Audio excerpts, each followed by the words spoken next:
Apple just released iOS 26.0.1 to the masses, and it contains a number of notable new bug fixes for those on iOS 26, as well as anybody who bought a recent iPhone 17 or iPhone Air. Let's talk about it. So this update comes roughly 2 weeks or so after the release of iOS 26 and a little over a week after the launch of the iPhone 17 line and the iPhone Air.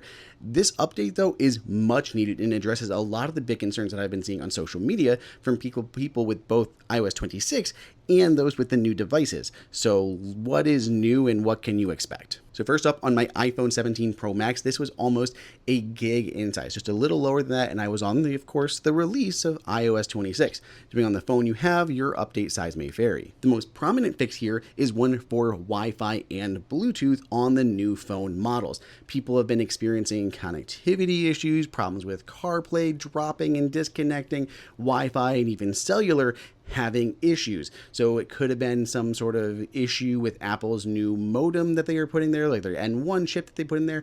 I don't know, but we have seen a lot of reports about that, and Apple is clearly addressing that first thing with this tiny little 0.0.1 update. The second thing is for those, again, with the new phones, may have had artifacts in the photos that they took.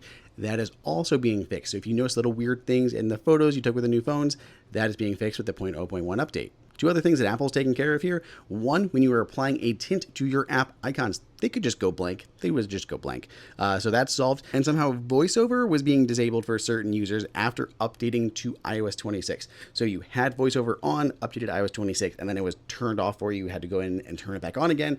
That is being fixed. So what do you guys think? Do you spot any other changes? This release happens as Apple is currently testing iOS 26.1, which is a larger update with a few more changes in there. You can check out my other video where I walk you through everything that is new in that update, and that will be coming out in the coming weeks. Again, let me know if you spot any other changes down below in the comments, and follow for more Apple news.